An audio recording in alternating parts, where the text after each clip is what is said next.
Well, oh my God. Hey, everybody. It's Tuesday the 11th. We're here. I'm in Utah. It's very sunny and warm in Utah, which is really messing my head because I was here on Friday and it was really cold and not pretty. And now I'm back and it's, oh my God. And I've got this crazy migraine, which is so much fun. So much. I just want to share that with you guys. Look, let's just bring Jeff in here because, oh, look, he's at home I am. and Charley I'm is not. 20 minutes from my home, sitting at a Flying J, Right. Yes. because we We, have a virus at my house, so he couldn't come over. the Morton virus. It's turning people into zombies, I heard. Yeah, a little bit. So So my Charlie's energy got is really low a little low bandwidth calorie. right I now. apologize. Yeah. Bandwidth is not my friend. Get some There face he is. freezes. All right. This will be fun. Jeff's running the show today. I'm just sitting here in the background. I'm just gonna be the pretty guy today.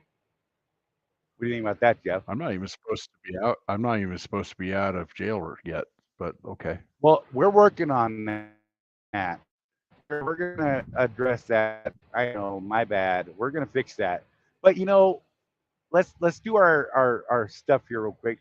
Oh, we got a bunch of people here. My bad, people. So just so it's clear, Mike Anderson was first today at like 11:58 local Yes. time. He was the guy because he's crazy, and all you guys are crazy that fight for the first spot. But hey, I like it. I love it. You'll see Rosie back there every now and then. And we got Life on 18 Wheels showing up. Good to see you. TK is in the house. TK is one of our favorite guys to bug. Yes. John Chuba's up there today. Satan Mixed It Well, all is up right. in the house. Mike Henderson's laughing at us. All I right, dig it. man. Did we say hi to Tim? Tim Ransom's up there. He was accusing us of being late 53 seconds before the show was supposed to start. I looked. Right? I'm just saying. Kevin Ulrich Still having trouble with still Netrodyne. having his trouble with his Metrodine. We could talk about that in a little bit. Uh, let's do the surcharge, the All fuel right. surcharge first, though. You want me to try this? Yeah, let's All go. right. Let's see what happens.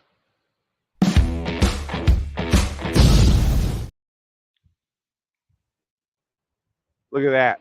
So the national price went down 0.007 cents to 4.098. West Coast Pad 5 went down 0.025 to 4.699. Brings our fuel surcharge down to 0.470. Last week was 0.471, so it's only down 0.001 cents. The West Coast at 0.09 because that disparage, I give up. Disparity. Thank you. Words, whatever. Who needs words? Is 0.601 between the West Coast Pad 5 and the national average. That's how we figured it out. It's in our contract. Just flip through the pages and you will find this stuff. All right. Oh my gosh. Let's get out of this thing. I'll scroll it across the bottom here for you guys to watch and check it out and all that good stuff. Let's get out of here. And I didn't click fast enough. Man, it's hard. So my trackball is down on my lap and it's just in a weird spot, man. It's hard to like do things. That and bandwidth. Oh my gosh, the lag I'm getting is something else. So I apologize for that, guys. No, I Charlie's know, not John. home. Dude, I am so far from home. It's crazy. You know what? Charlie went to Oregon this week. I I went to Washington.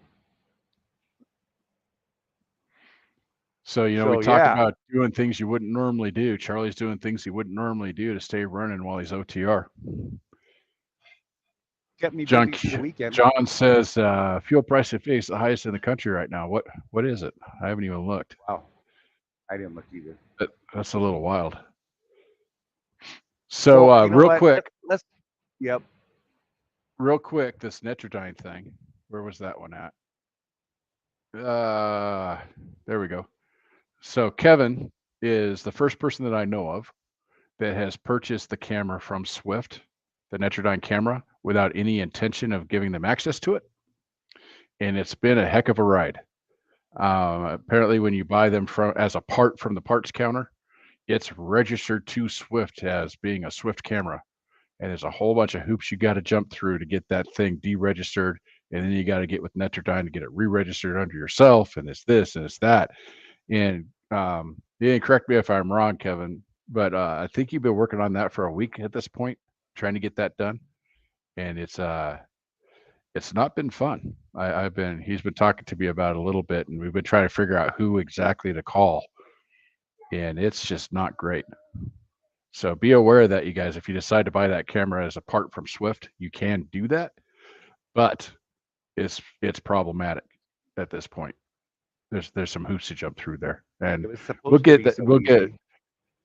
Yeah, once we figure it out, I told Kevin, whichever one of us gets the right answer first, I'm assuming it'll be him because he's actively, he's the one that's actively doing it. We'll get that information out there. On how to do this without all these problems. So TK's in South Dakota. Wow. TK, you're up there. Still waiting to hear from Juice and or Brett. Yep. And that's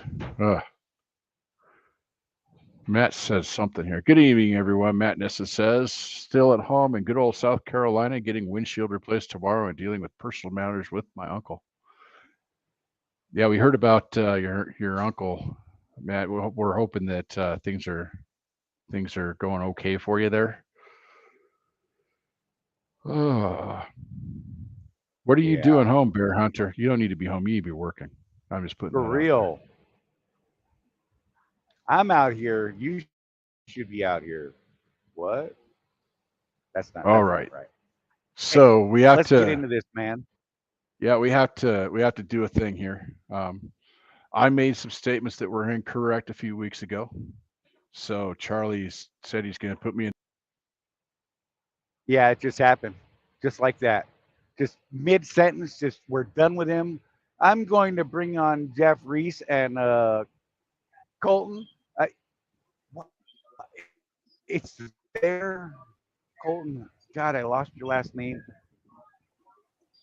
Just call me the trucker CFO.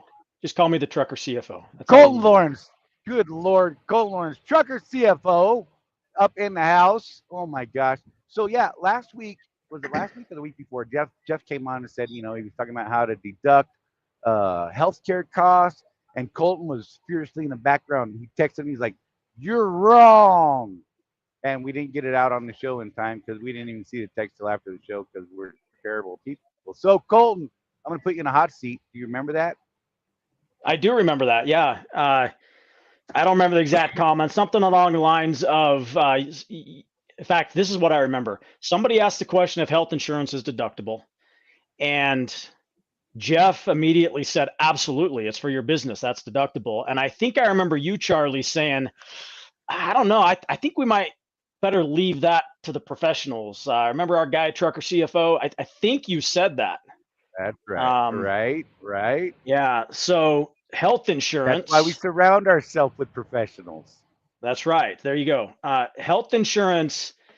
First of all, it's got to be a qualified plan. So generally, anytime you've got like a high deductible plan, a PPO type plan, a plan that gets you to real doctors, those types of plans are going to be deductible for in certain ways. Right.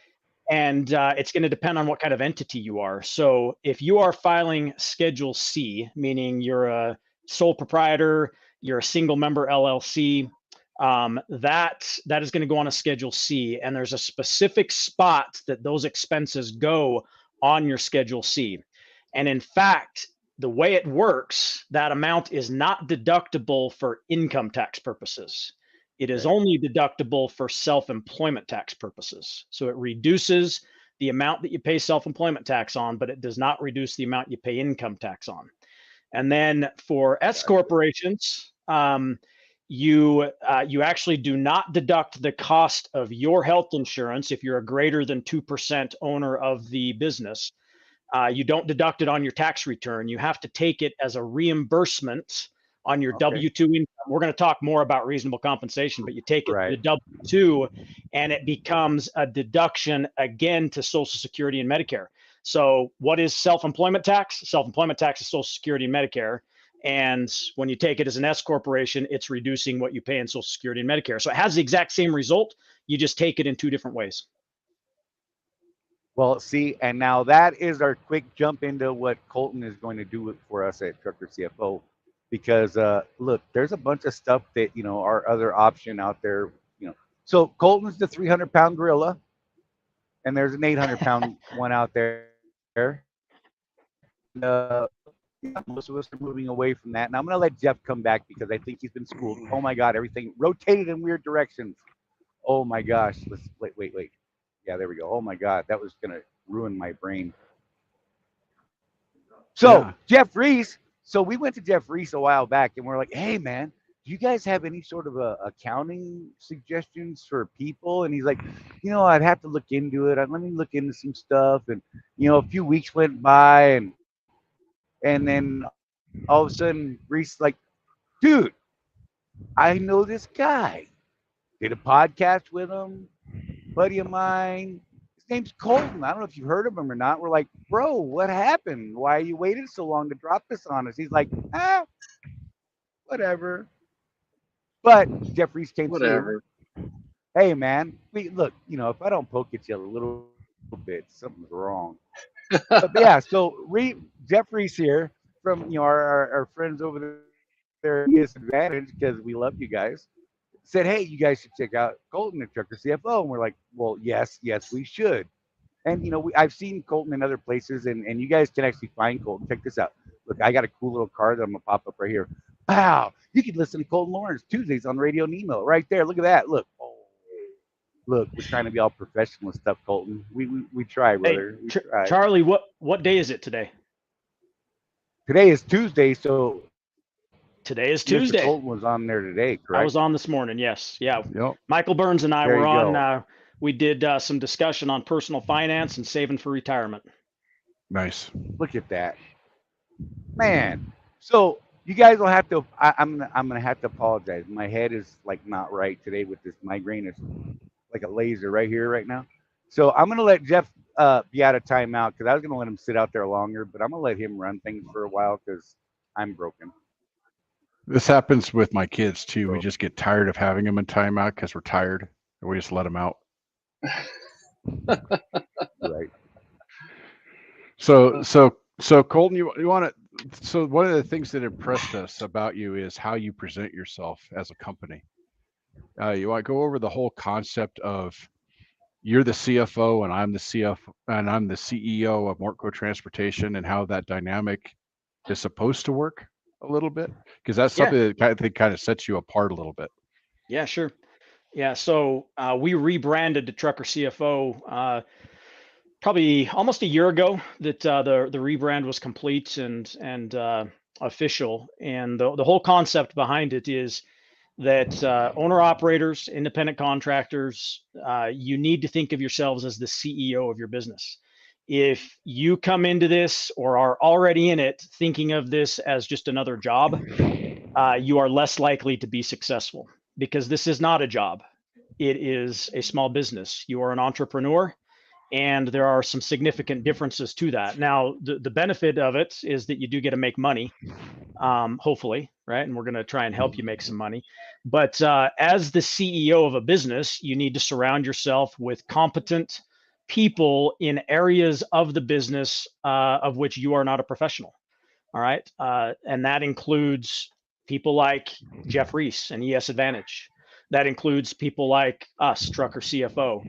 Within my own business, I have people that surround me that help me with marketing, that help me with information systems, different aspects of running my accounting business that are smarter than me at certain areas of the business. And they provide me with information and allow me to make decisions for my own business. And it's no different than what we do at Trucker CFO for your business. We are your chief financial officer. We're going to provide you with information. We're going to have conversations, consultations, just different parts of our services that are going to provide you that information and allow you to make a decision. And if you choose not to go with a recommendation that we have, no skin off my back, right? It's what you must feel is best for your business, and it might be right for your business. But at the end of the day, you are taking accountability for what happens with your business, but still surrounding yourself with competent and smart people in other areas. Right. And the whole thing with us having you correct our mistake, that was you know how it is, Colton. Did I completely believe what I said? Absolutely. But we're always telling people we are not licensed for anything other than driving a truck. So when it comes down to it, ask the people that know. And one of the things that stood out for me in our initial contact was I asked you a question about payroll. And you told me, I don't know, but I have someone that does. Let me get back to you. And to us, that's gold right there. How many professionals are willing to admit they don't know something and then go look for the answer? I mean, I hire doctors based on that, right? A doctor that tells me they don't know, but they'll look it up for me. That's a good doctor. The same thing with finances. When someone's willing to say, I don't know, and then go find the answer because they have a guy or a gal or whatever, that's a lot better than someone that pulls something out of their butt. That's for sure. And that's important to know about Trucker CFO is I am not a one-man show. I am not the 300-pound gorilla all on my own. I've got a great team behind me that specialize in different areas of our own business. And so when it came to that particular question, we've got somebody in-house who specializes in that particular area and who would know the answer. And so I rely on my own team for different things. And you should do the same. You should surround yourselves with a team. Being a solo or even a team owner operator should not be lonely, right? It may be physically lonely, but you should have people around you that you can rely on and trust. And that's really kind of the crux of our business. That's the way we want to run it. Midlife trucker, Mr. Tom Bell, says, when people say that I could do my own taxes, I tell them I read a book on brain surgery once, but I should leave it and taxes to the professionals. That's a great statement right Smart there. guy. Smart guy. Yep. Definitely. Yeah, I mean, do it. I used to do my own taxes when I was just doing the 1040 and I had a JOB. That was fine. That the business stuff, the tax code is, I don't even know how many volumes, and only a part of it really applies to us, right? But you guys keep up on all that. It's impossible for us to keep up on all that. And so to have a person in your corner is going to keep you out of a lot of trouble, is what it's going to do. And speaking of a lot of trouble, Colton, let's talk a little bit for people that have an S corp and this concept of reasonable compensation. And I also wanted to talk a little bit about how we've all been doing per diem incorrectly that have S corps, because we were given certain guidance in the past, and it turns out that guidance might flag us for something called an audit or something. It definitely can. Yeah. Well, first of all, if you're an S corporation and if you're not taking W-2 income, right? If you don't have that salary set up that you're taking out of your business, essentially what you should be is a company driver for your own business. That's what it comes down to. Okay. And if you don't have that, over the past few years, it's been something that people have been able to slide by on. And with this $85 billion, which if you're not familiar with this, you need to be, but the IRS has been given $85 billion to use over the next 10 years. They are hiring 20,000 employees. Now, 14,000 of those are going to be replacing employees that are retiring over the next several years. So it's a net increase of, I don't know, 6,000 to 7,000, somewhere right in that ballpark. So that's 6,000 to 7,000 more IRS employees than they have now. And they're going to be using that $85 billion in a number of different ways. And one of the ways they're going to be using it is for what we call reasonable compensation audits. There are all kinds of audits. Usually people think of an audit as just they come in and look at everything. It's like open up your entire life to them and they look at everything. And definitely there are those kinds of audits. But most audits actually start out with the IRS just focusing on a specific aspect of your tax return. And one of the specific aspects that we're going to see more of are these reasonable compensation audits. And basically what the IRS is going to be doing is looking at S corporations to see if the owners, 2% or greater owners. Now, let's be real. I'm sure every single person on this that's watching this right now that is an S corporation is a greater than 2% owner. I don't know very many truck drivers that are less than 2%. So anybody that is in that situation, they need to be taking reasonable compensation. And so reasonable compensation, I often get asked, well, what is that? What is reasonable? And I can look you in the face right now, Jeff, and tell you, I don't know.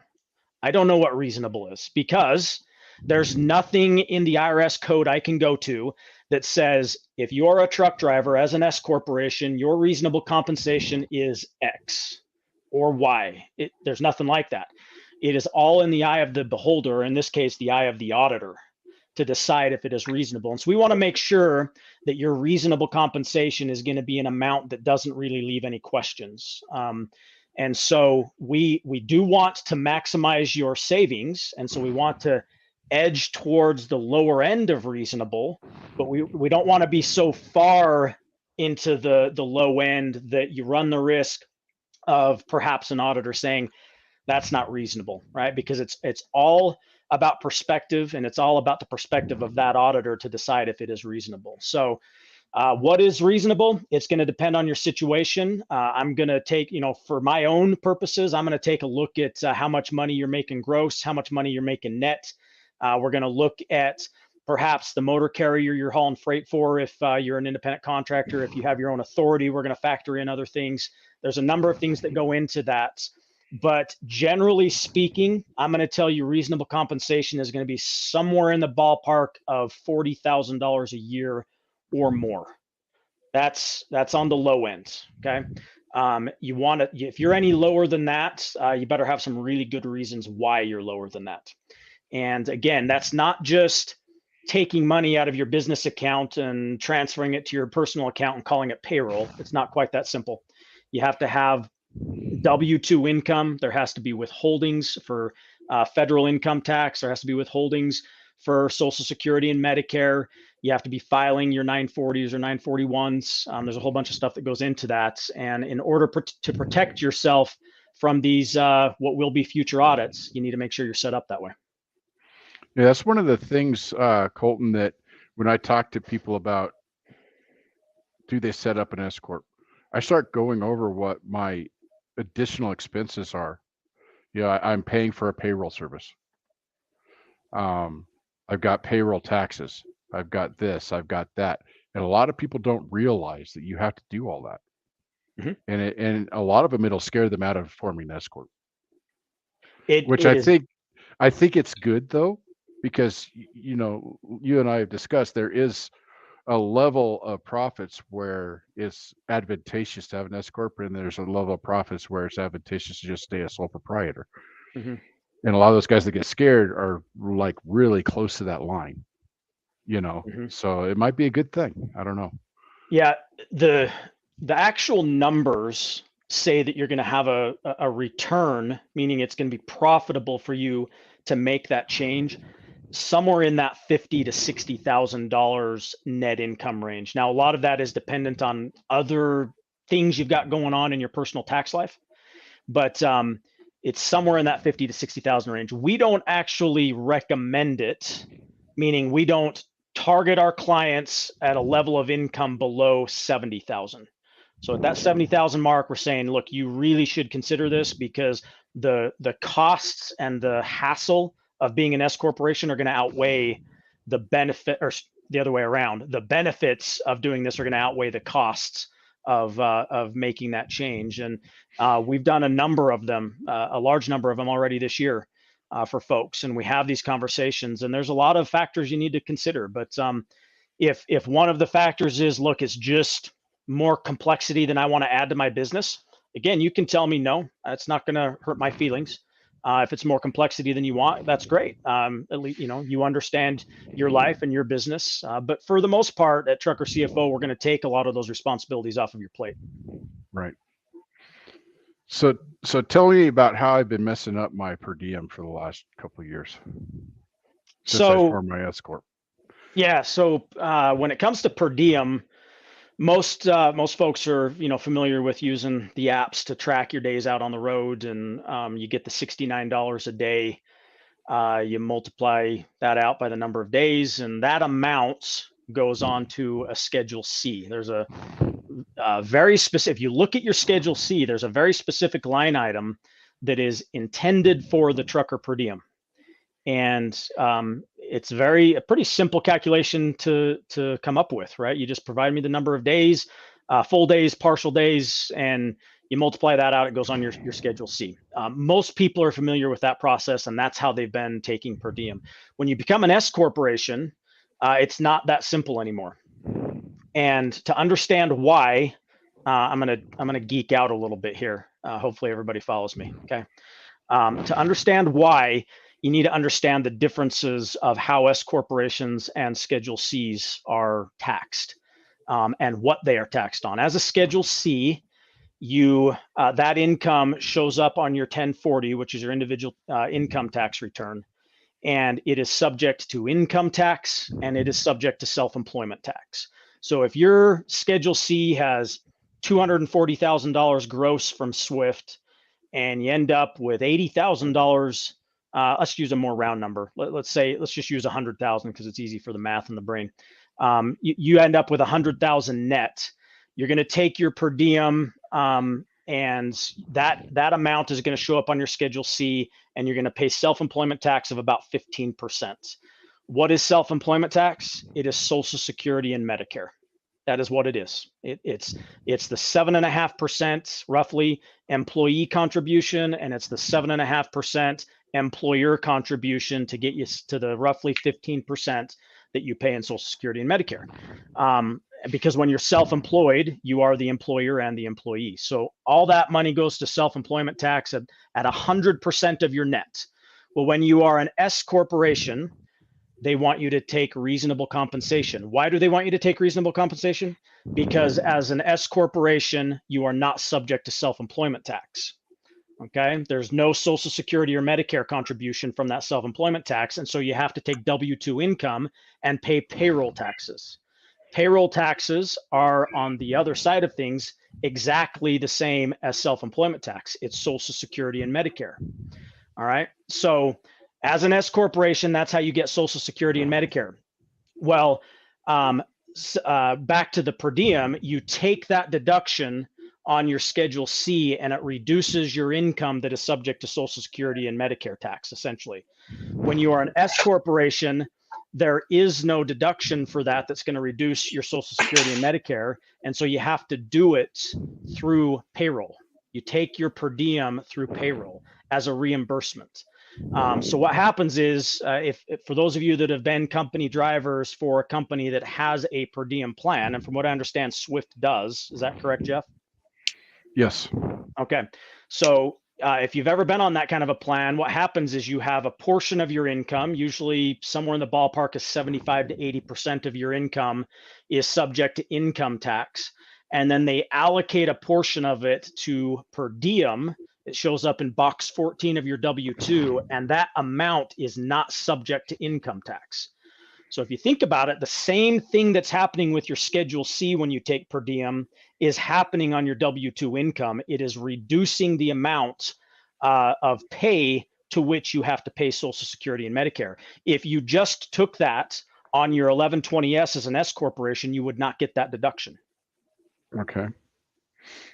So how do I set that up? Let's just use some semi-round numbers. If I decide to pay myself 50 cents a mile, Now you said, you told me in the past that you recommend 15% of it be for per diem, correct? So I would then pay myself 35 cents a mile straight pay and 15 cents a mile per diem.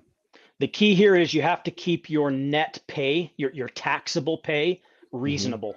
So if you're paying yourself a quote unquote reasonable compensation of say 40,000, and you then take a per diem deduction that equates to say $15,000, all of a sudden you've reduced your reasonable compensation from 40, or what did I say, 35? I can't remember what number I spit out, but in any case, you've reduced it by 15,000. So if you're at $40,000, your reasonable compensation is now 25, and that's probably not reasonable. Okay, so you've got to keep that amount that is subject to Social Security and Medicare has to remain reasonable.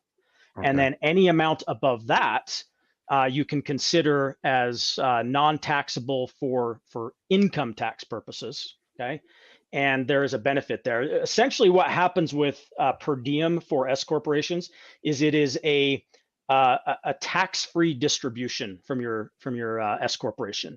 You are able to take it as an expense to the S corporation because it is coming out of your pay.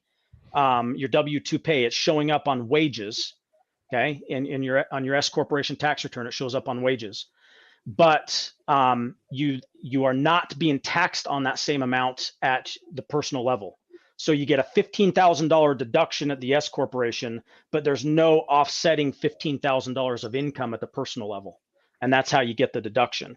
But when you do that, you got to make sure that it remains reasonable compensation on your payroll. And so 15%, is that okay? Yes. But again, just make sure that you keep your base pay at or above that reasonable amount, again, as a general rule, somewhere around $40,000.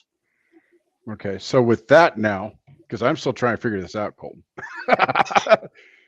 So let's go back to my 50-cent rule, because that's, we talked about high, low at Swift and where I might want to be.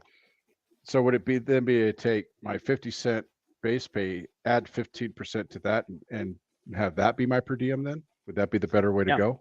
Yeah. So if you're at 15%, you would be paying yourself 7.5 cents per diem. Okay. So 50 cents pay, 7.5% per diem, and that 7.5 cents per diem, that then becomes your tax-free distribution from the S corporation. And then your 50 cents is your reasonable compensation. Okay. Got it. Because I'm still setting up my payroll for that. Yep. So, okay, cool. Because that's, you remember when we first talked about this, I was like, crap. Yeah. I've been doing this wrong the whole time. So that was something I really wanted to get out there. Because again, there's benefits to this, and you could get yourself in trouble at the same time. Yeah. If you don't do it right.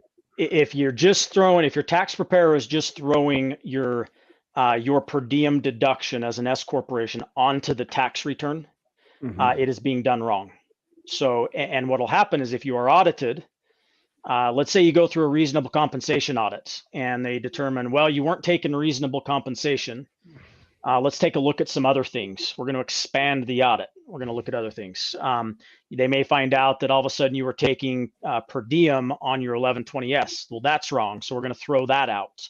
And then with all of those things, they may very well revoke your S corporation status. And when that happens, now all of that income is subject to self-employment tax. And so there are situations where people get hit, not just for that 1 year, they'll go back 3 years sometimes, revoke that status, and you can find yourself with a very, very large tax bill, including penalties and interest, into the tens of thousands of dollars. Not a mistake you want to make. No. So we've got a couple questions here. Timothy Ransom.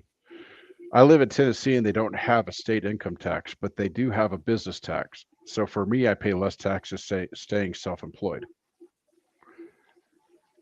I live in Tennessee, so no state income tax, but they have a business tax. So I'm familiar with the Tennessee tax. It's a franchise tax. And if, as an owner operator, there's an allocation process that takes place on that Tennessee tax. If If you are paying more than a couple $100s in your Tennessee franchise tax, you probably ought to take another look at that and allocate, unless you're the type of driver that's spending most of your time in and around Tennessee. If you're an over-the-road truck driver, we're going to allocate your income away from Tennessee and the Tennessee franchise tax so that you're not paying so much of the franchise tax to Tennessee. And that's completely legit. That's the way it should be done, because you're not earning that income in Tennessee.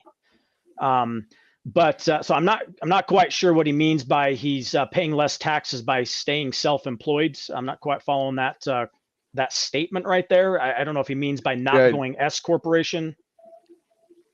But, if you can clarify that, Tim, are you talking about staying sole proprietor versus going S corp, or if we could get clarification on that? Yeah, and I'm happy to talk to Timothy if he wants to reach out to me individually. I can talk with him individually as well. And so TK he's asking about the per diem. So I'm a sole proprietor. How does that work? So as a sole proprietor, they just deduct it on the Schedule C, correct? Yeah, as a sole proprietor, per diem is taken on the Schedule C. It is a deduction against both income tax and self-employment tax.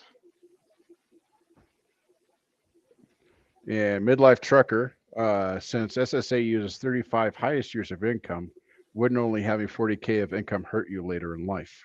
So Social Security uses the 30 most recent years of income, I believe. It could be the highest.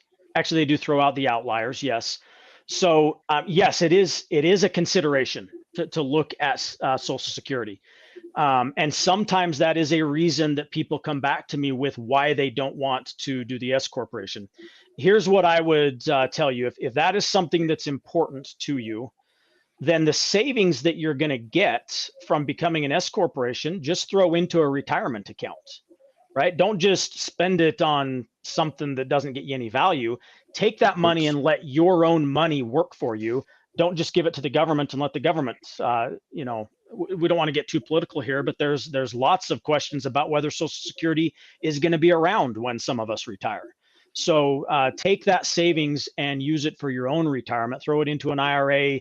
There are different types of self-employed retirement plans that you can put in place that allow you to do more than the standard maximum contributions for IRAs. You can have company matches where your LLC actually matches or can exceed the match of what you put into it personally. And so those are some ways that you can get better use of your money than just simply giving it to the government. Nice. So Tim came back with staying self-employed, not S corp, so staying just sole proprietor instead of an S corp in Tennessee.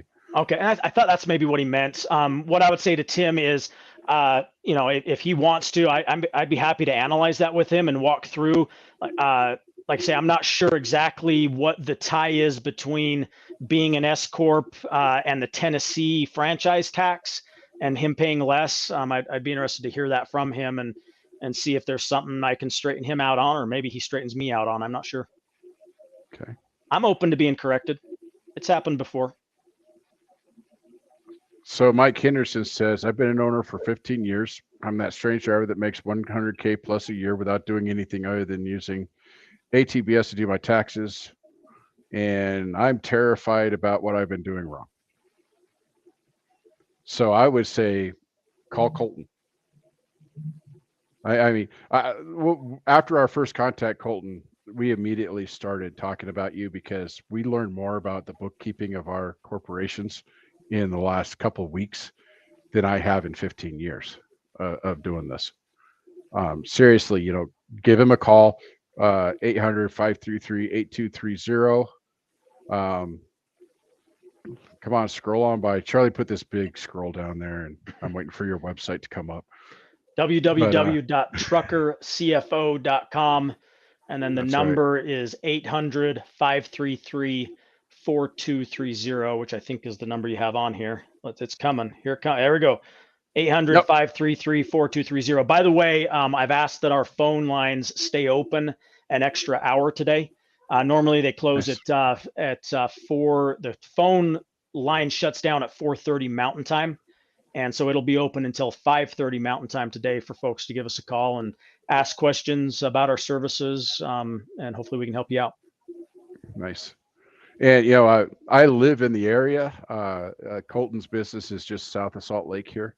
And I actually visited his office not too long ago. And you know what he did? I think I've said this before, but I think it's funny. He fired my wife. My wife is no longer the CFO of my company. She's the controller now. So she's got a new job title. Yeah, I think, Jeff, what you said was this here is my CFO. And I said, well, she's fired. She's now your controller. Yes. We will be your CFO. So obviously said in jest, but it's all good. And I did meet my business consultant and everything, and it was a nice visit. Really easy to find. Hey, Charley's back. Charley, are you okay? Are you okay there, bud? I'm not sure. Maybe. Possibly. He had to take some personal time. So yeah, I think the biggest one here is Tim. Tim, you got to call him. Just give him a call, and he'll analyze your business. He was able, for my business, he was able to point out a couple things that I need to change right off the bat. So this is, we've been looking for a new accounting service for a while, Colton. And when Jeff brought you up, and we had heard about you from other outlets as well. Just to be fair out there to everybody out there, you really fit the bill for what we value. So yeah, and I will say too, we've been doing business with Colton for years and years and years. Actually, our parent company ES has been, and Colton back before the rebrand. He don't look at me like that, Charley. But yeah, before the rebrand, I mean, yeah, he's done a phenomenal job with our customer base, and has really just helped to position them to be able to continue to be successful and grow. We've seen our customers grow from one truck, and I mean, just continue to add on as much as they want to, and a lot of that has to do with having those discussions and conversations with Colton and team to make sure that they're making the right decisions financially to be able to do that. So did I kind of keep them in my back pocket for a minute? Maybe, but you have them now, so there you go. Jeff Reese is the master of establishing value. That's what he is. Yeah, you just got to wait until it's just so painful you can't take it, and then I'm like, here you go. I'm just kidding. That's not what I do. Yeah, Jeff Reese, I appreciate that. Yeah, our relationship with ES predates even you being around with ES Advantage. It goes back. I believe I first met Jason and Jeff Tacker probably in 2012, 2013, somewhere in that time frame. And I've been working with them. The greatest people you could ever meet. Jeff and Jeff Tacker, Jason, they will give the shirt off their back for anybody, and not just because it's going to be good for them. They are just great people, and it's amazing the small world that is trucking and transportation. I will say that. We Jeff Morton, we kind of we were introduced by ES, and it's just, I had heard about Contractors Corner from different angles, and Jeff Reese and I were not talking about these things together, just like individually, but yet at the same time we all came together on some of these things. And anyway, it's nice to be able to help good people and work together with good people, and I appreciate Jeff Reese saying that about us, and we're very, very happy with the relationship we have with ES and ES Advantage. Nice. So TK says I'm starting everything over. So the first thing you need to do, TK, you know what I'm going to say, is slow down The next thing I'm going to say is call Colton and let him give you some information that will help you do that. So TK, so you know, Colton, he was my student years ago. Okay. I trained him how to drive truck, sort of. And then he went and did what I told him not to do because I felt he wasn't ready to become an owner operator, but he did it anyway. And so we've been helping him ever since. And I would really like you to call Colton, TK. I'm telling you, let him help you. Okay, TK. Yeah. He hates it when I bring up the speed. He's one of those 70-mile-an-hour guys, Colton. Oh, okay. Slow down, save some money. So we're always on him about that. Salty Save a with lot that of guy, money. but he drives too fast. Yeah. So keep you them know what I coming, wanna guys. We know? need more questions. I want to know about Bear Hunter. I don't know if you can tell, but You've met Bear Hunter. I'm a bear hunter as well. Did I meet Bear Hunter? That's Sean. That's Sean Holloway. Yep, that's Sean. Okay. All right. He's at home right now, and as you know, he should be working. I'm just putting that out there. Okay. So one of the things that you mentioned at the conference, Colton did come to our conference last week. You really hit on the whole you give information to us. And that's something that we've been trying to really push ourselves is that concept that we are business owners. You know, there's the reason we chose the name of our company that we did, Contractors Corner, rather than owner operators, whatever, is because there's this argument in the industry. What is an owner operator? Okay. And so when I described my business to you, I remember the text I got back immediately was, well, you sound like an owner operator to me. Mm-hmm. You know, and so we've tried to avoid that argument because it gets nasty, man. These guys, you're not a real owner operator, you're leased to Swift. Or you're not a real owner operator, you're leasing your equipment. Well, you know who else leases their equipment? Just about every Fortune 500 company out there does not own their computers. Fair statement. Yeah. You know, so that's just that's an ongoing thing, man. People, and to me, it's a mental hurdle people need to get over. You need to take ownership of your business, treat it like a business.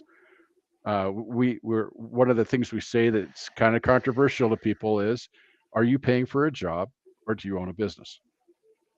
Yeah. And there's a lot of people that just are paying for a job, man. And it's Yeah. all up here. It's not anything else. It's all up here. It's a paradigm shift, and it's a very, very important paradigm shift. You, if you think about this as a job, if this is just a paycheck to you, man, go get a paycheck job, because you're not going to be thinking about things in the right way to be as successful as you need to be. Right? You're not going to be proactively looking at your numbers. You're not going to be proactively thinking about things like taxes. You're not going to treat your truck the same way. Let's just be real. If that truck is going to be yours at the end of 3 years, you're probably going to treat it a little bit differently than if it's just the company's truck. Yep. It's just a complete mindset that has to shift. And as you do that, you're going to be able to accomplish things that you didn't ever realize were possible before, even in a rough environment like we are in right now. It's tough out there. I talk to drivers every single day, and it's the repeated theme I'm hearing right now is it's tough. Man, it's tough. The freight is down. I'm not getting what I thought I was going to get from, such and such motor carrier. Guess what? You're not alone. And if anything, this is a great time to capitalize on the people, on the opportunities that are created by people leaving the market.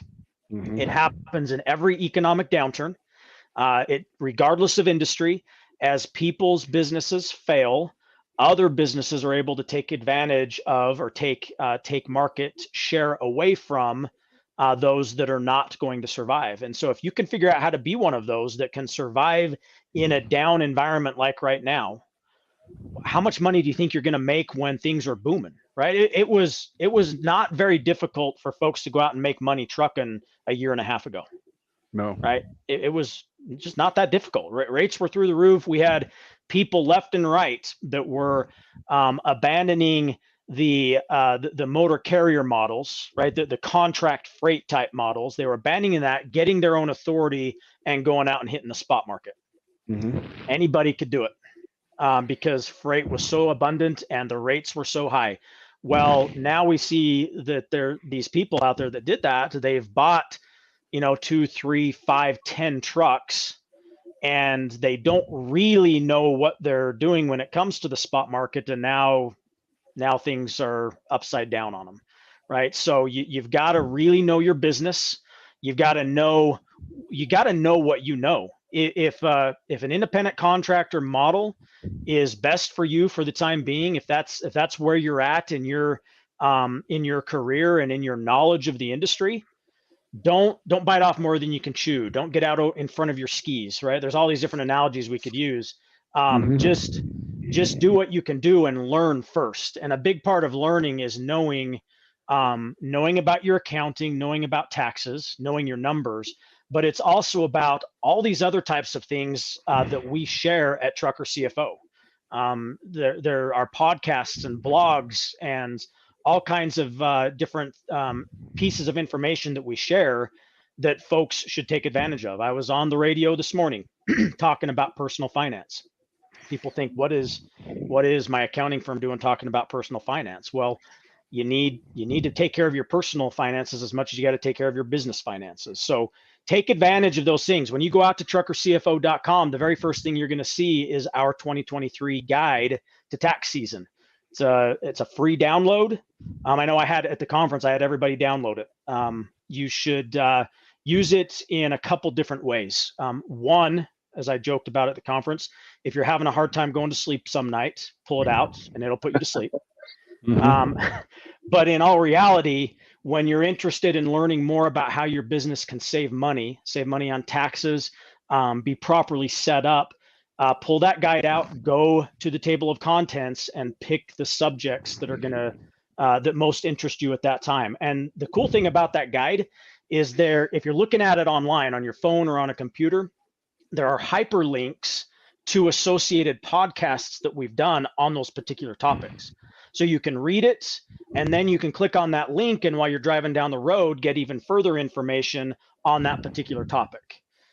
So just you've got to take advantage. If you're just out there trying to get windshield time and thinking you're going to make money, it's not the way it works. Windshield time is important, right? You got to get the miles behind you, but you also need to take the time when you're not in front of the windshield to understand your business, change that mindset, and more than anything else, understand your numbers. We were talking earlier, Jeff, that we can, at Trucker CFO, we can do all of this for you, right? We can throw all this information at you. We can do your taxes. We can tell you should be an S corporation. At the end of the day, nothing I say, nothing any of my employees say are going to do a darn bit of good if you, the independent contractor, owner, operator, whatever it is you want to call yourself, if you are not taking the initiative to go out and do these things, take control of your own life. If you're not going out and being the CEO of your business, nothing I say or do is going to make a dang bit of difference. Right. And one of the things I want to put out there, because you guys all expect it from me, is, Carlton, you're not going to go hunt these guys down and make them look at their P&Ls, are you? No. I don't have time for that. No, you got to do it on your own. You got to be proactive, guys. And I will beat that drum until I'm in the ground. It's as Colton and I have talked with, that's one of the things that I've talked to you guys on the show about, is that I have personally fallen behind on some of those practices, and I'm using Colton and his people, his team, as part of my team to get me back into that. Right. I had some unfortunate things when I formed my S Corp. I haven't had an accurate P&L for almost a year, this, that, and the other thing. By hiring Trucker CFO, I no longer have that excuse. Okay. but it's still incumbent upon me to go in and look at that stuff. And if I have questions, call Jessica, who is my person there, and get some guidance. And if she doesn't have the answer, find out who in the office does have the answer and get that answer. But they're not, I literally live 40 minutes from Colton's office. He's not coming to knock on my door and say, hey, dude, why aren't you looking at your stuff? That's on me. So, again, do we own our businesses or not? And that's part of being a business owner. And, I always talk to people about their why, Colton. Why are you an owner operator? Why are you in business? And for me, this is not my first business. I don't know if we discussed this, but I've had some epic failures in business in the past. Trucking has been pretty good to me. It kind of checks a lot of boxes with my personality and my skills and all that. I just love the game, Colton. I like being in business. Good times, bad times. I like that challenge of, like, right now, how am I going to make enough money to pay the new mortgage on the new house I just bought? Times are rough, right? But, my wife and I are figuring it out. And there's satisfaction in that. There's personal satisfaction in figuring it out. When I leased my first truck was in 2007.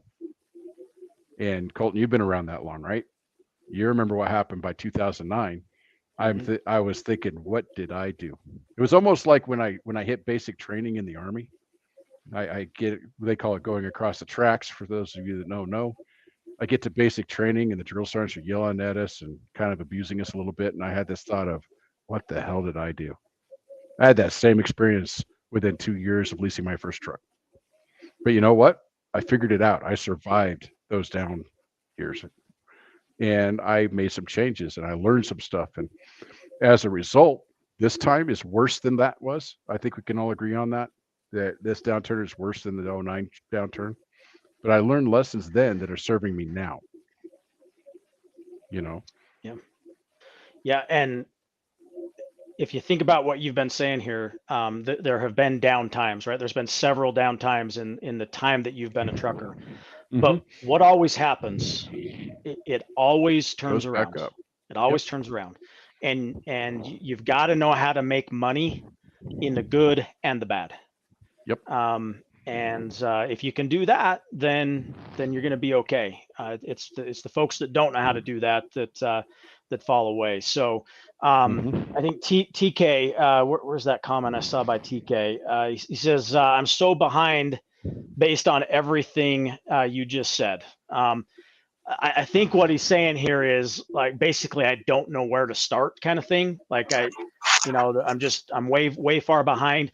Don't let it overwhelm you, right? Obviously you can't, we don't want to just, we can't get it all done overnight, right? You can't make all these changes all at once, but just start by today making one good decision. Because that one good decision today might be something that saves your business for tomorrow.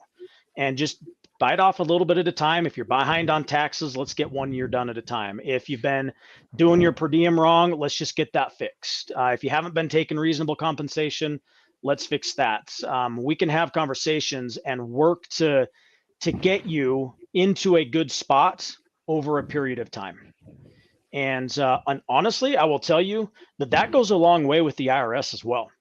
That if they see that you are trying to correct things, it doesn't mean you're going to wiggle your way out of paying the tax, right? You're still going to have to pay the tax. But I've seen the IRS work with people that are not trying to do things right versus those that are.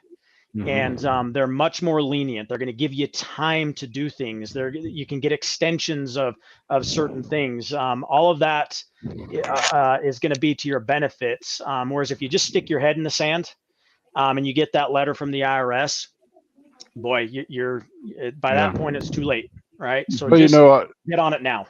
I actually had personal experience with that a little bit. About 9 years ago or so, I had one of those bumper years. I was mentoring at the time. Freight was great, and I just made a killing.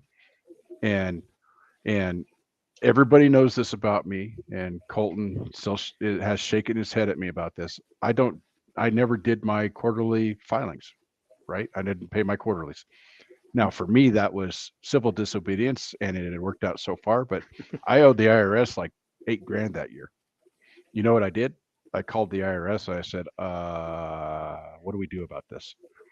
Got me on a payment plan. Yeah, there was fees and interest, but I didn't go to jail. I didn't, they worked with me. But I reached out to them. I didn't make them reach out to me. Yep. And here's the other important thing, Jeff. How many years in a row did you make that mistake? And how many years in a row did you call up to get an installment agreement put in place? That was the only one. That was the only one. Yep. Okay. Too often we see folks that every single year they are calling the IRS to get an installment agreement put in place, or we are doing it for them. The problem with that is it starts to snowball on you. And pretty soon, even though you've got installment agreements in place, you've got a liability that's racked up over $50,000. And once your liability is over $50,000, it's a whole new ballgame when it comes to the IRS. And I don't say that to scare anybody out there that's got a debt of over $50,000 to the IRS. But if you are in that situation, it's all the more urgent for you to get your ducks in a row and give us a call to help take care of things. Because your life, especially with this money that the IRS has, your life's about to get a little bit more difficult if you don't get it taken care of. Yes. Got 601 Trucker. Thanks for coming on this and other channels to give great advice to drivers looking to make the switch to owner op. Thank you for that. Yeah, you're all over the place, aren't you, Colton? You're yeah. I stay pretty busy. You're more than willing to come on and talk about this with just about anybody, I think. So yeah, it's I mean, I come from a blue collar background. I grew up in construction. I do not have my CDL, but I will tell you, I learned to drive a stick on a 10-speed split axle Chev with a 454 dump on it. I mentioned I grew up in construction. And the first time I caught myself on a hill with a little four-wheeler behind me, I thought I was going to run the thing over when I tried to engage the clutch, because I thought I was going to just back right over the top of it. But things were a little bit more lax back then. I can't imagine letting my 18-year-old do that now. But yeah, so I come from that blue-collar background. I know what many of you guys are going through from that perspective. I am not your stereotypical accountant. I'm not walking around with a pocket protector and bifocals. It's kind of the stereotypical accountant, right? In my spare time, as you can see on my walls over here, I'm out hunting. Get out into the outdoors. I've got family, kids. Just love doing all that kind of stuff. I'm a real human being, and one that happened to get educated in accounting and taxes, and ended up with a background in transportation. And I want to share that with you folks so that you guys can be successful and, do it in a way that's going to be as least painful as possible. Absolutely. Midlife Truckers asking, will the IRS even give a second installment agreement if the first one is still being paid? They will combine them. You're not going to have two individual installment agreements. They're going to roll them into one. And like I say, once you get to the point that when they do that, that new debt throws you over $50,000, it's a different process. It's not as simple as just calling the IRS and saying, hey, add this, $5,000 or $6,000 or $10,000 to my existing installment agreement. They're going to be looking for financial statements. They're going to require a direct debit. There's different things that go on with that. And we want, if at all possible, keep your debt under $50,000. That doesn't mean play with fire. Don't let it get right up to $50,000 every year, right? But just don't let it snowball on you. So pay your estimated taxes. So can you tell us, Colton, among your clientele, how many people get in that much trouble? I mean, is this a common thing, or is it? It's a lot more common than you realize. And even in the general public, about 15% of the general tax-paying public has tax problems. That can be unfiled tax returns. That can be tax debts that they owe the IRS, 15%. And with truckers, I think it's a little bit higher than that. and it's unfortunate, but it just is what it is. So that means somewhere between 15 and 20 of every 100 of your listeners have some type of IRS issue. And it's you see these commercials on cable TV. I won't call out certain channels, but I think they're on every channel. You see it on cable TV, you see it on or you hear it on Sirius XM radio, where they're saying, do you owe the IRS $50,000 or more? Give us a call. Well, it's not just ironic that they use $50,000, because I've been using $50,000. There's a very important threshold with that $50,000 for one. But what they don't tell you on those commercials is that when you call them, they're going to charge you $50,000 to take care of that $50,000 debt. And I'm not too far off. I mean, it is legitimately, they're going to charge you $15,000, $20,000 sometimes to take care of that debt. And believe me, we are nowhere near that. We're going to do it for much, much less. And we're going to look at things in a different way because, again, we understand transportation. So most important thing is just take care of the issue. Get started now if you do have IRS problems. And if you're just getting into this, I can't tell you how important it is to pay your estimated taxes, because that is when you are a company driver, when you're an employee, you are forced to pay taxes. You don't have a choice in the matter. It comes out of every single paycheck, right? And your employer sends it off to the IRS. And oftentimes you have too much withheld from your paycheck. And that's why we have the time-honored tradition here in the United States of getting a tax refund.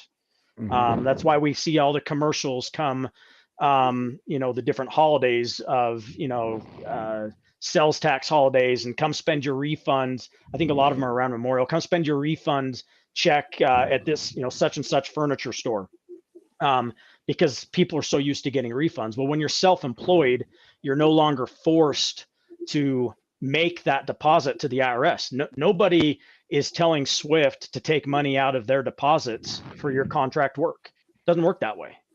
And so if you aren't disciplined enough to do it on your own, you're going to end up in a situation where more than likely you're going to owe more money than you ever thought was possible, because you're seeing it all at once instead of a little bit at a time through every single paycheck, right? And so, and on top of that, you're not just paying income tax, you're paying self-employment tax too, most of you. Right. And so there's just a lot that goes into that. And that's not to scare people away from becoming independent contractors. It's to scare you into doing things the way you need to do them, doing it the right way, understanding that you're a business owner, knowing your numbers, setting money aside to pay your estimated taxes. I tell people all the time, don't give the IRS more money than you need to. If you don't pay your estimated taxes, you're giving them free money. They are going to hit you with an estimated tax penalty. They're going to probably hit you with a late payment penalty come April 15th when you can't pay the full amount. They're going to hit you with interest. That's all money you didn't have to pay that you could be using to help your family or to help your business. So don't invest do that. in retirement. Invest in retirement. Help yourself. Yep. So I threw the ES Advantage Fuel Card sign up page up there because Crypto Izzy asked, can you give more info on the ES card? Jeff, you want to do a little pitch? Absolutely. Yeah, absolutely. So yeah, the ES Advantage diesel discount card, it's fuel shop and tires, over 1,200 discount locations, over 14,000 locations accept the fuel card. The average discount price is it's 55 cents off, but it's actually been better than that over the past year. Last year we averaged 67 cents per gallon. You also get free showers and free refills at some of our locations through some of our partners. And then there's also at the truck stops. If you need preventative maintenance, oil changes, stuff like that, you can get discounts at the shops for that as well. So, but yeah, if you just reach out to us, go through that link, that automatically will let us know that it's a Contractors Corner deal. And right now we're giving a $35 sign-on bonus plus another $50 on top of that, provided by Contractors Corner. So you get $85 to just try it out. So it's a no obligation program. There we've got well over 140 people from Contractors Corner using the fuel card now, successfully. And, our team is here to help out however we can from that perspective. Yep. And, Colt and I were talking about the power of the discount that you guys offer. And we have seen discounts as high as, don't get excited, guys, because this is a high-low thing, as high as $1.49 last week off the pump price in certain locations. And that discount's going to depend on what lane you're in and which truck stop it is. There's an app where you can look up fuel prices and see what they are, what the discount is. Most of our guys that report to us on the private Facebook page are saving $150 to $200 a week on fuel, compared to the Com Data card. So what it is we're getting our own discounts, guys, through ES Advantage. And especially right now, Colton, with fuel prices the way they are and how Swiss fuel surcharge is set up, I think you probably have seen that now. We get a pretty good fuel surcharge, and by my stubby pencil napkin math, a truck getting 8 cents or 8 miles per gallon at the current fuel surcharge and using the ES Advantage card is getting paid more in fuel surcharge than they're spending on fuel. That's the calculus. Mm-hmm. Absolutely. We see drivers all the time regularly saving amounts in the ballpark of what you guys are talking about. It's just a no-brainer. I mean, I don't want to sound like the used car salesman here, but I don't know why. Like, really, why would you not do it? Some of the arguments I've heard is, oh, well, I got to put my own money into it. Okay, but take $200 or $300, start out doing it, and as you start saving money, start building your balance on that card. It's not that difficult of a thing to do, to where you can finally build up to where you've got a couple grand in there, and then you're using it pretty much nonstop and really maximizing the savings that you can get from that. So I don't know why you wouldn't do it. There are no better programs that I'm aware of than this fuel program. Yep. And we did, Jeff knows this. Jeff Reese knows this. We looked at multiple cards before we decided to go with the SA. We looked at the Nastics, we looked at these other cards, and nobody beat ES Advantage on the big picture. We advocate shopping for fuel. There are times when you can find that little mom and pop somewhere that beats everybody. So absolutely, if you could find that, use it. If they take Condata, go ahead and use that. But I'm telling you that for me, in the lanes that I run, it's almost exclusively ES Advantage. I don't trust mom and pops, just so you guys know. I'm afraid of their fuel. We tell people that if you're going to use the mom and pops to save a little bit of money, make sure you have extra fuel filters with you. And some of the guys have found some really good spots, but they're on dedicated lanes and they're going by that place every day. So they were able to test the fuel out, and it's fine. And I got nothing to say about that. God bless you. But for us OTR guys especially, I would say 90% of the time I'm fueling using ES Advantage. And if I'm not, it's because I screwed something up and I ran out of money that week. Because that's one thing we need to make sure everybody understands. It is a prepaid card. You guys know that I am credit averse, and that I don't like using credit for my business because it introduces risk. Is there a time to use credit, Colton? Yeah, there can be, for sure. There can be, but it does introduce risk, right? Mm-hmm. And I try to avoid that risk. And usually that risk is going to involve, for small businesses like this, it can involve a personal guarantee that opens your personal selves up to some risk. But if you're confident in yourself and you're confident in your ability to go out and and be successful at what you're doing, sometimes it's worth that risk.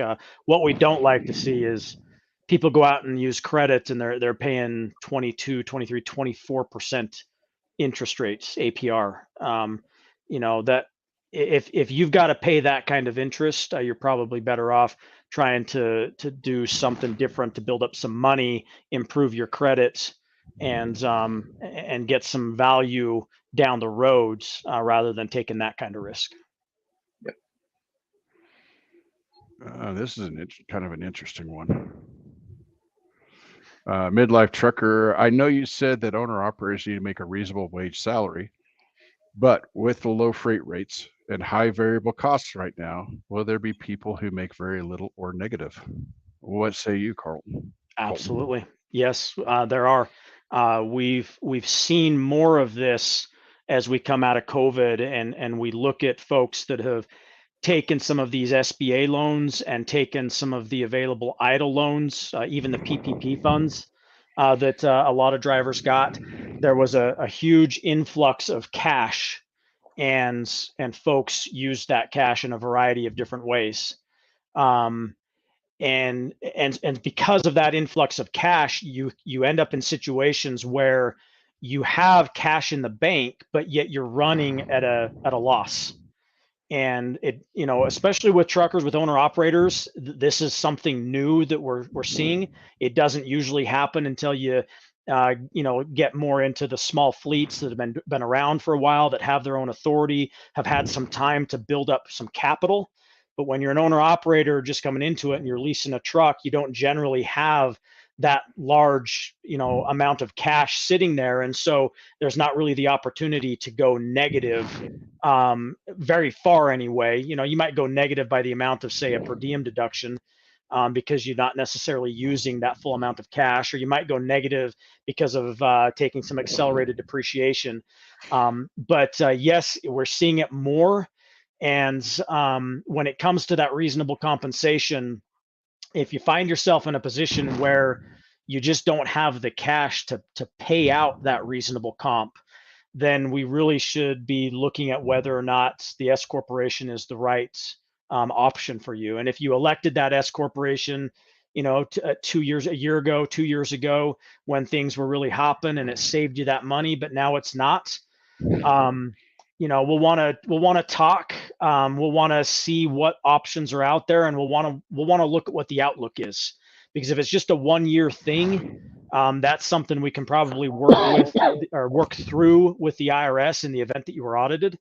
But if it's kind of you just kind of think that's the way it's going to be moving forward, and you're not able to get into a situation where you're going to be able to take reasonable compensation soon, we may possibly look at revoking your S corporation status. But that's not something we do lightly, because once you revoke that S corporation status, you cannot re-elect for that entity for 5 years. And so it could end up being a very expensive mistake to make. I've got an example of a client right now. They had made the S Corp election back in 2018. A different accountant revoked that S Corp status in 2019, and they are now making really good money. Married couple driving team, really good money. And we can't make the S Corp status or S Corp election for them because they're stuck with that 5-year election. Right. And that's actually something we talked about for my business, Colton, was that I started my S Corp based on numbers coming right out of COVID and a newly paid for truck. So that was an additional income of about $34,000 a year because I didn't have a truck payment. And then all this happened. But I told you I have plans to expand in the next year or two. So we had to look at, how long am I going to be in this situation, right? Mm-hmm. Yeah, and don't take it the wrong way, right? We talk a lot about the S corporation election because it is a very good tool to use, but it is not something we do for just everybody, right? You hear me talking about it, whether it's on the radio or on YouTube or wherever you might see me. This is not something you should go do on your own. This is not something you should go do without talking to a professional that understands your industry, because there's a lot of things at play here. And that question is a very good one, because that's a perfect example of needing to be forward looking, not just looking in the rearview mirror and saying, hey, I can save myself 12 grand by making the S Corp election. And, I don't really care about what happens in the future. If you know you're getting out of the industry, you probably shouldn't be making the S Corp election. If you know you're not going to make the same amount of money, and let's say you're right on the edge, you're at that $70,000, $80,000 mark for 2022. But it's 2023, things aren't as good, and so you're probably going to be more in the maybe the 60 or 70 range. Maybe we should rethink whether the S Corp election is a good idea for you, because it is more expensive, and if you're not making enough money, it's not worth it to do it.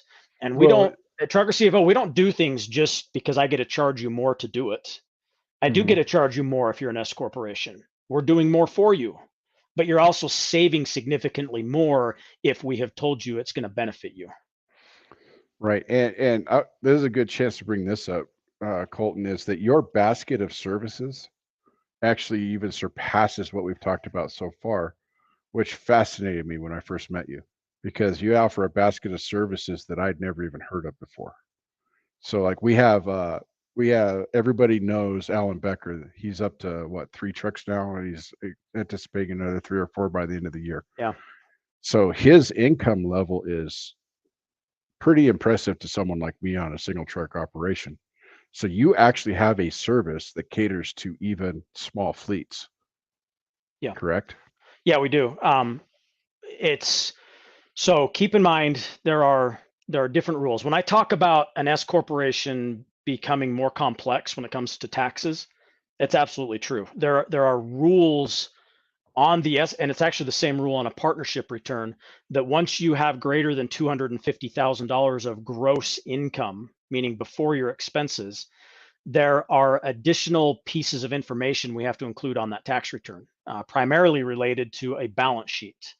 And there are differences between bookkeeping in a way that tracks income and expense, and accounting, which is debits and credits and full financial statements, and an accounting system that does that. Many of our Swift drivers, you're going to be just fine with simple tracking of income and expense and taking that net to your Schedule C and paying taxes on it. But when you start talking income or gross incomes of greater than 250,000 and S corporations and small fleets, we actually are QuickBooks Pro advisors, and we have a whole suite of service for folks that are in that realm, where we come in and it's more of a full suite accounting service, as opposed to kind of the traditional, what many of you single truck operators are used to having.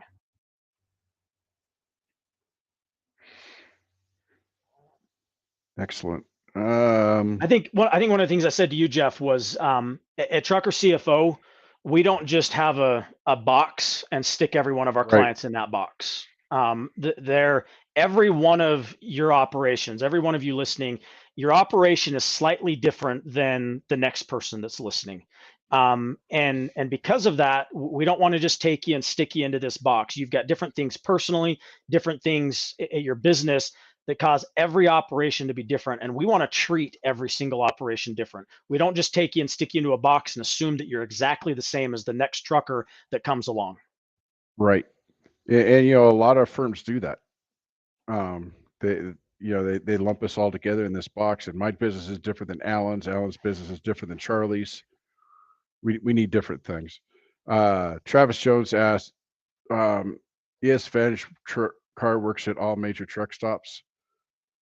No, it works. They have discount agreements with, I believe it's Love's, isn't it? Three. We can't say that. Oh, sorry. That was me that said that. Charley, you're gonna have to go back and edit that. Three of the major truck stops, and then some of the smaller ones as well. And it's just when you're dealing with discount contracts, it's who they were able to get the best discounts from and the best deals for us.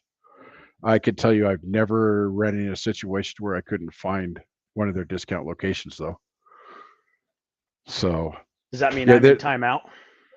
Oh, Well, I can't put Charley on to replace you, so no, you lucked out. But there's contractual things with some of the truck Yeah. stops, so we don't name them. Got it. So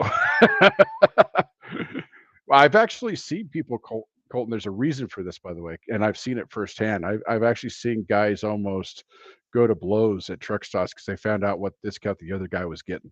Oh, And so some of these truck stops, they don't want to give up the goods. If you have the card that gives the good discount, you do, but they don't want to have that argument. Yeah, they don't want to cannibalize their own revenue. I get it. Yeah. Right. Especially since who gets the fallout from that is that poor clerk that's just trying to give you a receipt. Yeah, sure. They've got nothing to do with it. Right. But yeah, the answer is no, but the network is large enough to where I've never been stuck in an area that didn't have a discount, other than, strangely enough, Illinois. And it turns out it's not just ES Advantage. Illinois is a weird place. I don't know if it's the way their commerce laws are or something, but the discounts there seem to be either very low or non-existent. But that's the only place that we've seen. So stay out of Illinois, I guess. Or you could do like I do. Whenever I know that I'm going into a high fuel price area, you know what I do? I fill up those tanks before I get there. And usually I have enough fuel to get in and out without having to pay, say, I don't know, Northeast fuel prices. Yeah. Boy, you shop fuel. What do you know? Because even and with you trip plan. Yeah, it's weird. Yeah. Yeah, I actually use both the ES Advantage app to shop for fuel and Fuelbook, both.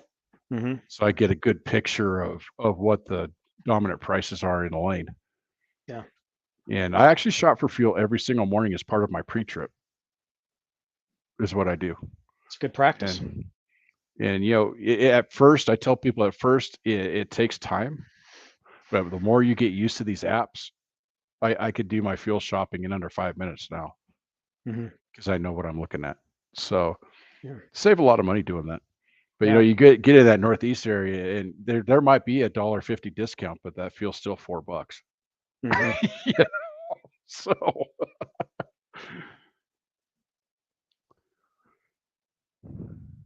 Quick Trip just opened their first Illinois store. That's actually one of the good ones if you're not on ES Advantage. Quick Trip and QT seem to be the best comm data stops that we find, but they still don't beat ES. And TK is asking for the number. I don't know if he's talking about ES's number or our number. Trucker CFO's number. Trucker CFO's number is scrolling on the bottom of the screen. TK, there it is, right there. Quick, write it down. Or you could just text Charley and I. He never texts me because he thinks I'm mean. But fill your tanks when it's cheap, not when you need it. If I could get more people to understand that concept, Colton, I would consider myself very successful. A lot of these guys, they bought into this only fuel for the trip because you need a good settlement. They're not thinking about next week or the week after. Mm-hmm. I tell people, I look at my books. I do my weeklies, of course. I keep track of my week, but what I'm really interested in is my month, my quarter, and my year. Mm-hmm. If I fill up on a Wednesday, our settlement period closes on Wednesday night at midnight. And if I overfuel, like some people like to say, on Wednesday, you know what? I'm going to use that fuel next week. Yeah. If I got a good price, we've got examples, and these examples come from folks that are using the ES Advantage fuel card. And we've got many clients that do. We've got examples of folks that are, when you combine the savings that they get from the ES Advantage fuel card with the tax savings of being properly set up as an S corporation, if it makes sense for you. When you combine those and you take those savings out over 5 years, it is the cost of a brand new tractor. Mm-hmm. That's the kind. So this is not little savings here or there. We're talking big dollar stuff.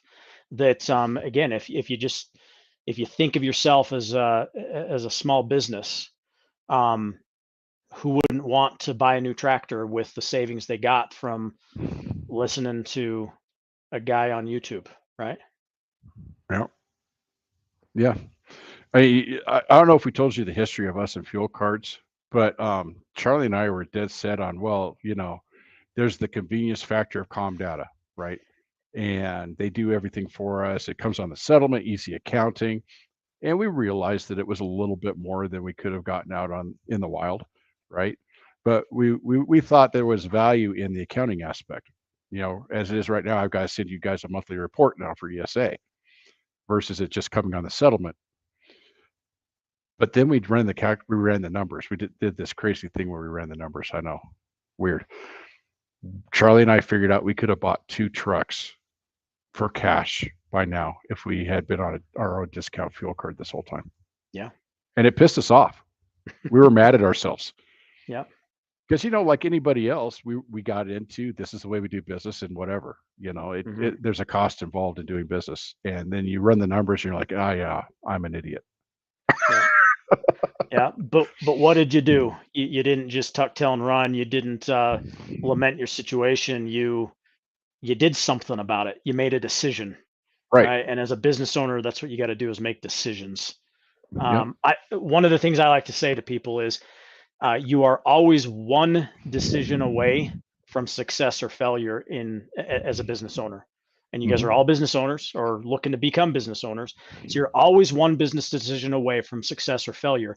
And if that decision leads to success, guess what? You're still one decision away from success or failure. Yep. No matter what you do, you're always one decision away from success or failure because this is a never-ending game. You said you like to play the game. That's what that means. You're constantly needing to make decisions to better yourself, better your business. And if you do that and you get comfortable and you just kind of sit back and think, all right, I've made it. That's when things are going to fall apart on you. You've got to constantly stay up on these things. If you find yourself in that situation where you're thinking, I've made it, I'm done playing the game, that's probably when you need to call it quits. Go do something else. You're probably tired of the game. It's a never-ending battle. Well, one of the biggest value that we've found in the Contractors Corner Consulting Group is the community. We have guys that have been owner-operators for 25 years. We have guys that just started out. And the education that we get, just Charley and I, the things we learn from some of these guys. Sometimes it's that new guy that is so open-minded he finds something new. And we're like, crap, that's cool. And sometimes it's some old crotchety guy like Ken Kelly that says, hey, guys, you're idiots. And here's why. That the power of the community is just incredible that we've seen since we started this thing. I think we've all been able to grow and run better businesses as a result. Well, I want people to give us a call because we want to help you out. Again, I know a lot of you out there have been dissatisfied with the services you've received from prior companies. There's no reason not to give us a chance. This is a good time to change. There's never a bad time to change, but it's a good time right now because your 2022 tax returns are maybe going to get done soon.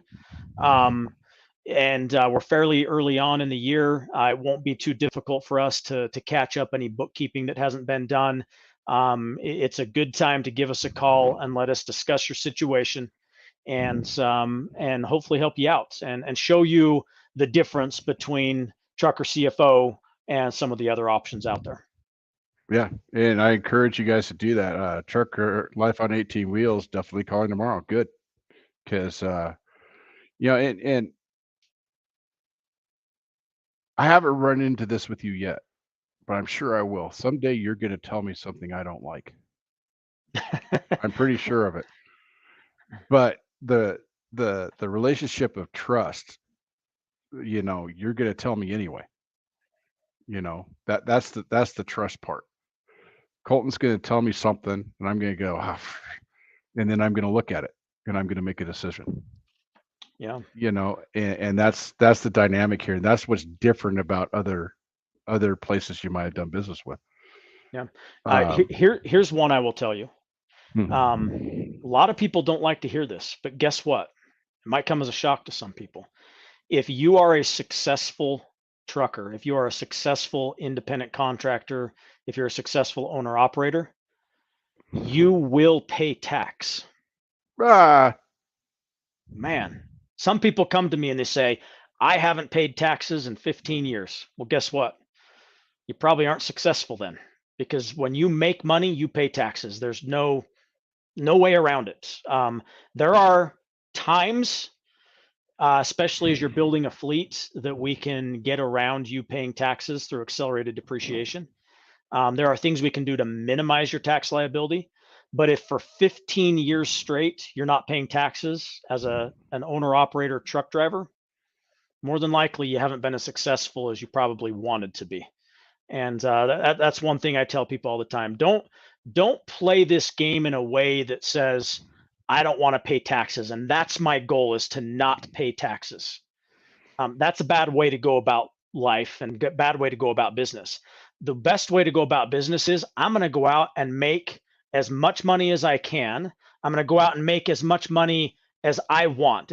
Whatever success is to me, that's what I'm going to go out and accomplish. And everybody's got their bottom line they're trying to hit, whether it's for themselves or for their family, or whatever the case may be. But when you do that, taxes become just a part of that. And we're going to help you keep as much money in your pocket as possible, not let you pay more than you need to, tell you to pay your estimated taxes, take accelerated depreciation when it makes sense. But in the long run, you're probably going to pay a little bit of tax as well. well, I learned a lot. You remember when he was on the XM, Kevin Rutherford, I learned a lot from him over the years. And that's one of the things that he used to say, is that if you're not paying taxes, you're not making money. There you That's go. the bottom line. Mhm. And I know you pulled that 15-year thing out, because that's what I tell people. Oh, so if you do, Well- I don't remember you saying that. Well, my situation might be different because I have one of those big Mormon tribes worth of kids. So That's I true. had a lot of Yes. deductions Yeah. that I took full advantage of while they were all still in the house, and now they're Yeah. starting to leave, and so now I'm having to reevaluate. Yeah. You're losing those child tax credits. Things are going away. Yeah, it happens. Like I say, in the long run. Now, not everybody has, what, $16,000 in child tax credits. Yep. That can go a long ways to reducing or eliminating your tax debt. But for those of us out there that are single or only have one or two kids, we don't have those large child tax credits that really do make a difference. By the way, they've gone back down for 2022. That's something that's caught a lot of people off guard through COVID. Oh. Those 2 years, Yep. it jumped up to $3,000 and age 18, and it's gone back down to 16 and under and $2,000. So Okay. Yeah, back the way it was, I Yep. guess. back the way it was. We had some pretty interesting things happen tax wise during COVID that Yeah, a that, lot. that felt like yay, and now we're paying for it. Mhm. Yep. Yeah, Tim Back Trucking makes a good comment too. You're either not successful or you're going to be audited and paying taxes then. And another way of saying that is, it could be if you're doing your taxes on your own, you're screwing it up, or your tax preparer is screwing it up. But there's a lot of aggressive taxpayers out there that are going to do things that they just frankly shouldn't be. And that's not the way to go about life in general. Just do things right. Do things the right way. Stay on top of it, and you're going to be more successful in the long run. Be Yep. a good And person. And for those of you that were wondering, Jeff Reese had to bounce because Mrs. Reese was going to put him in timeout. This happens almost every time he's on the show, Colton. He actually starts getting texts from his wife. Where are you? You're with those Contractors Corner guys again, aren't you? Oh, man.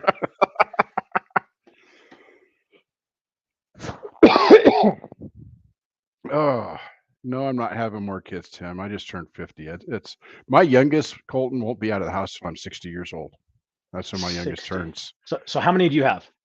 I have 6. You have 6, and the age span is what? From 26 down to 10.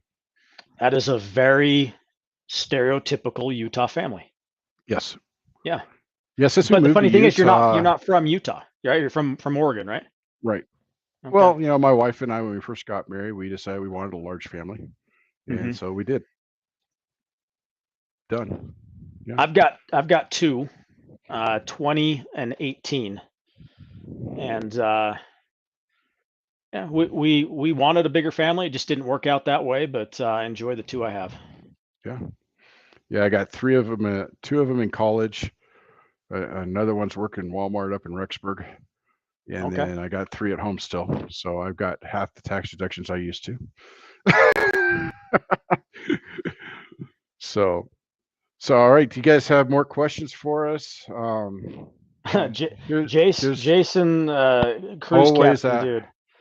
Our cruise is tax deductible only if Contractors Corner decides to do their next conference on a cruise.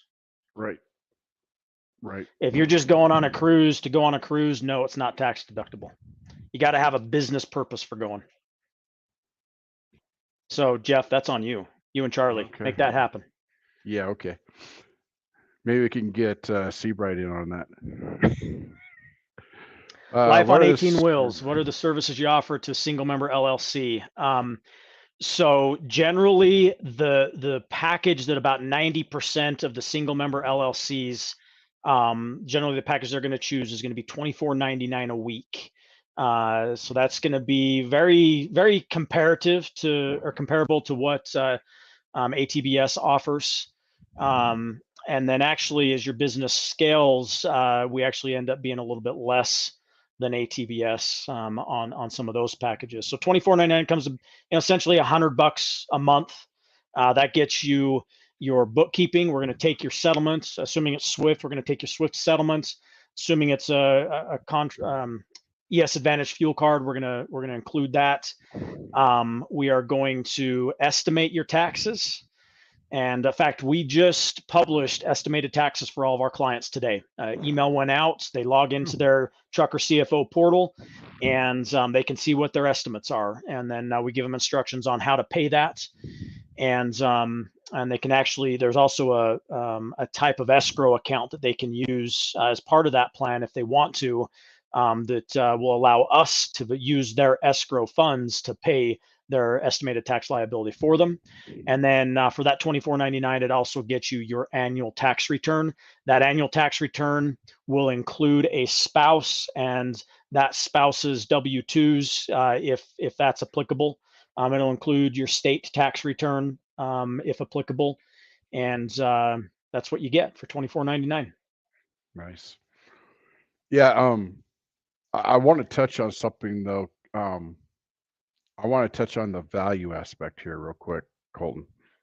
I always think that asking the price question is the wrong question. When you're looking at services for your business or for your home or whatever it is, look at the value.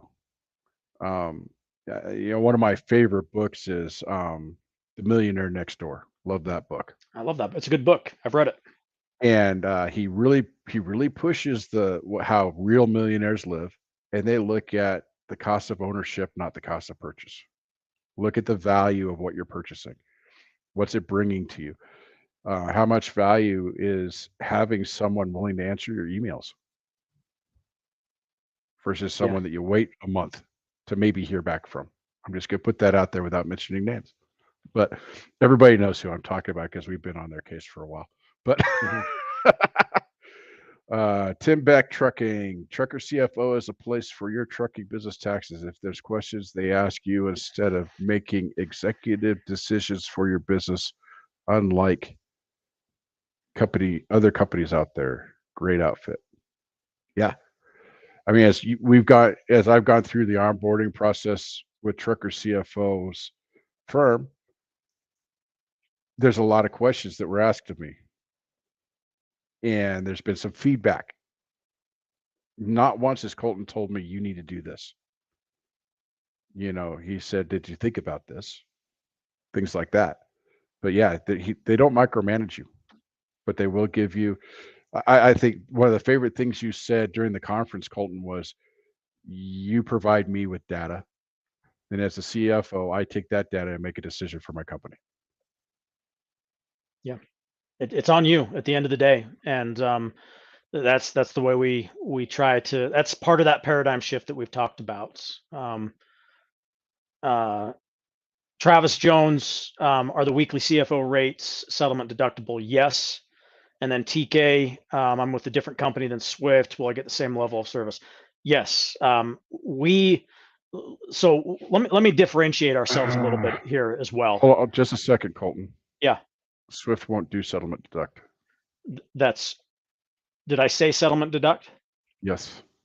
So no, we do not give settlement deduct. We don't get settlement deduction with Swift, but it is deductible. Okay, I see what he's saying there. I had to reread the question. I thought he was asking if it's tax deductible. Yes, it is tax deductible. No, we are not getting settlement deduction, and that then leads right into what I was going to say as far as the differentiation. So, the difference with Trucker CFO is you, the independent contractor or owner operator, are our client. We are not beholden to the motor carrier like the other company is. Their customer is the motor carrier. That's what it comes down to. It is high volume, turn and burn. That's the way they operate. And at Trucker CFO, I'm not, I'm not on the speed dial of anybody at Swift. I'm not on the speed dial of anybody at the other motor carriers. You're going to work directly with us, and you're going to get a different level of service regardless of the motor carrier you're working with. And we have clients, truckers out there all across the country with many, many different motor carriers, their own authority, lease, own, whatever the case may be. We're helping them out. And that is the difference with Trucker CFO. There you go. And I'm going to do a bad thing, Carlton. I'm going to address this one because I need to. Yes, why wouldn't he be? Why are you asking that question? I mean, Colton's got a business to run, and Todd has followers. And the fact is that there's enough market for everybody out there. For Colton's firm, for our YouTube channel, for Todd's YouTube channel. This rivalry just needs to go away. I'm sorry, I had to address that, Colton. Yeah, no, that's good. And from my part, what I will say is, I know Trucker Todd, I know Jeff Morton, I know Charley. I've met you guys each individually. From my perspective, you guys are all great guys. You guys have good forums that you're trying to get out good information, and I'm a part of that, and I'm sharing my information. I'm not taking sides, and I don't think there are sides that need to be taken, as you mentioned. No. I think it's just a good platform for everybody. Yep. And on Radio Nemo. Yes, Radio Nemo. Tuesdays, 8:30 Mountain, 10:30 Eastern. Yeah, be careful with that, Colton, because the last guy that was on Radio Nemo ended up with his own show for like a decade.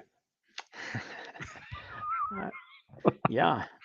I've believe me, there's nothing in the works there. I've got another business to run, but I do enjoy talking to people. That's why I do things like this. I think it's a great way to get our information out there. It's a great way to help truckers, and we're having a lot of success with it. And it's fun when I go to, say the Mid-America Truck Show, and I'm walking around and it's like, hey, Trucker CFO, I never thought in a million years I'd be known as Trucker CFO instead of just Colton. But now I'm famous, I guess. There you go. Well, we tell people that we're Swift famous. There you go. Swift. I like it. I like it.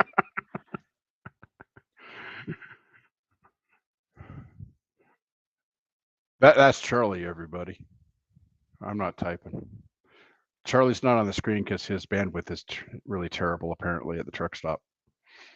Which is weird, Colton, because I broadcasted from there before I moved here. If I was in Salt Lake, that's where I broadcast from, because it's got a really nice 5G signal out there. So I don't know what his problem is.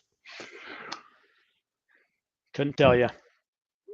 All right, so we're coming up on our 2-hour mark here, guys. If there's any other questions, we could get those addressed. Good opportunity to talk to an actual CPA here. You are an actual CPA. Let's put that out there. Yeah, Colton. I'm a licensed CPA, licensed in the state of Utah. That's where I live. But just like a CDL, CDL allows you to drive wherever. It's same thing. We're doing taxes for folks all across the country. All right. So, all right. So, do you have any last words, Colton, before we wrap things up? Last words of advice. I feel like I've said most of what I want to say. The highest, I guess, the most important things are don't procrastinate. Give us a call. We're going to help you out. Don't delay taking the next steps. Be proactive in your approach to being successful. And whatever it is you need to do, if it's just getting caught up on a few weeks, get caught up on those few weeks. If you're behind 2 years or 3 years, just start by taking that first step, right? The worst cases we have are the ones where all of a sudden it's an emergency because they've got that letter from the IRS and they now have 6 weeks to get 3-4 years worth of work done. And it becomes really expensive because you're now paying somebody like us to dedicate somebody internally to get those multiple years of returns and accounting done. And there's an upcharge for that, right? Because we don't sit around waiting for 3-4 years worth of work. We're trying to help the people that are staying on top of things. So, but we will do it, and you just don't want to be in that situation. So just get everything in a row, and then stay on top of it. Sign up for our services, and we're going to work with you to. In the same way that Jeff Morton has worked with us, right? There's not going to be a difference between what we've done and the way we've worked with Jeff compared to what you're going to get if you call up. So give us a call tomorrow. Check out our website. Definitely, though, call in and let's get you signed up, and we'll start making a difference for you. All right. Well, thanks for joining us, Colton. We really appreciate it, getting the word out. Again, it's been a bit of a road for us, trying to find a new accounting service. We will get Colton back on. And if you still have that 800-pound gorilla company doing your bookkeeping and accounting, you should really think about switching to Trucker CFO.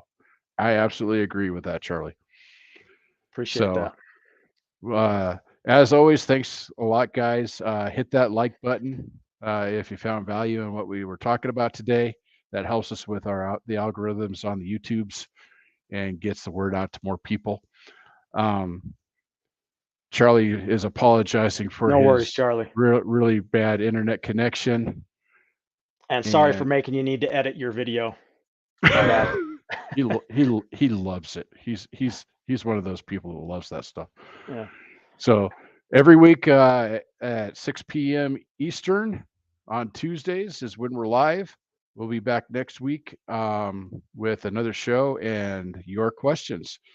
Thanks for joining, everybody, and you all be safe. Remember, there's no one out there looking out for us but us. And you all just have a great night. Thanks again. It was great being here.